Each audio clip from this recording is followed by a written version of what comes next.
नमस्कार. आजच्या भागामध्ये आपण इंदोरमधील धार्मिक श्रद्धास्थाने जसे अन्नपूर्णा मंदिर, बिजासन माता मंदिर, हनुमान मंदिर, तसेच ऐतिहासिक आणि वास्तुशिल्पीय स्थळे, शीश महल आणि होळकर कुल देवता मंदिर, मल्हारी मार्तंड अशी अनेक विविध धार्मिक तसेच सांस्कृतिक आकर्षणे बघणार आहोत. चला, सगळ्यात आधी आपण आलेलो आहोत इंदोरमधील अन्नपूर्णा देवीच्या मंदिरामध्ये. तर हे इंदोरमधील महत्त्वाचे धार्मिक केंद्र असून देवी अन्नपूर्णा म्हणजे भोजनाची देवी यांना समर्पित आहे. मंदिराची सुंदर आर्किटेक्चर आणि प्रवेशद्वारावर 4 विशाल हातीच्या मूर्त्या तुम्हाला बघण्यात येतील. येथे शिव, हनुमान आणि कालभैरव यांच्या मूर्ती देखील तुम्हाला येथे बघण्यात मिळतील. भक्त मानतात की येथे दर्शन केल्याने जीवनात समृद्धी आणि अन्नाची कमी कधीच होत नाही, अशी शुभ फलप्राप्ती होते. मंदिर हे वर्षभर दररोज उघडं असते आणि भक्तांकडून मोठ्या श्रद्धेने पूजा अर्चा करण्यात येते. आम्ही अन्नपूर्णा मातेचं दर्शन घेतलं आणि आता आपण पुढच्या मंदिराकडे आलेलो आहोत. पुढचं मंदिर आहे हनुमान मंदिर. आपण आता आलेलो आहोत ते रणजित हनुमान मंदिरामध्ये. इंदोरमध्ये हनुमान मंदिरे भरपूर आहेत. रणजित हनुमान टेम्पल इंदोर यासारखी मंदिरे अनेक भक्तांना आकर्षित करतात. हे मंदिर सुमारे 150 वर्षापासून आहे आणि प्रत्येक वर्षी येथे मोठा उत्सव रथयात्रा भरते. हनुमान मंदिरात बजरंग बली आणि राम यांच्या भक्तांसाठी नियमित पूजा आणि सोहळे होतात. इंदोरमध्ये इतरही हनुमान मंदिरे आहेत. ते भक्त सकाळ संध्याकाळ पूजा करताना तुम्हाला दिसून येतील.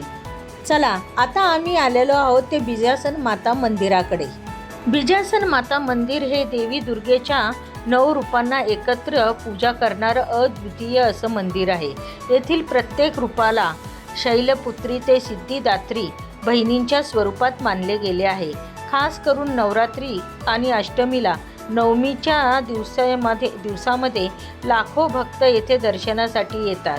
हे मंदिर हिल स्टेशनवर आहे, ज्याला चढत्या पायऱ्याद्वारे जायचं असतं आणि ते जवळपास 9 ते 10 किलोमीटर अंतरावर आहे. या मंदिराच्या बाहेर आलात तर मंदिराच्या समोरच तुम्हाला एक मोठं गार्डन दिसून येईल, जेथून तुम्ही अहिल्याबाई होळकर एअरपोर्ट अगदी वरून बघू शकता. गार्डनमध्ये मस्तपैकी फेरफटका मारून झाल्यानंतर इंदोर येथील बडा गणपती मंदिरामध्ये आपण आलेलो आहोत. इंदोरमधील बडा गणपती मंदिर हे शहरातील अत्यंत प्रसिद्ध आणि श्रद्धेचे स्थान आहे. येथे स्थापित असलेल्या गणपतीची मूर्ती भारतातील सर्वात उंच गणेश मूर्तीपैकी एक मानली जाते.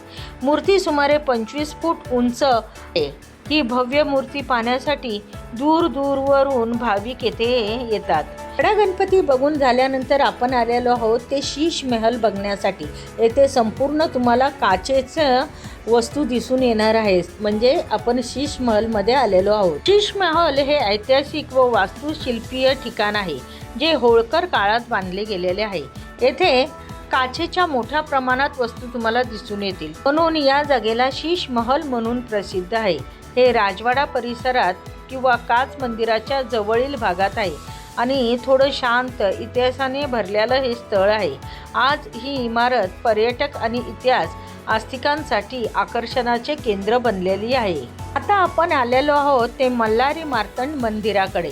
मल्हारी मार्तंड हे होळकर राजवंशाचे कुलदेवता मानले जाणारे शिवस्वरूप आहे. राजवाडा परिसरात किंवा त्याच्या जवळील भागात हे मंदिर आहे, जे लोह महाराजा मल्हारराव होळकर यांच्या काळात प्रसिद्ध झाले आहे.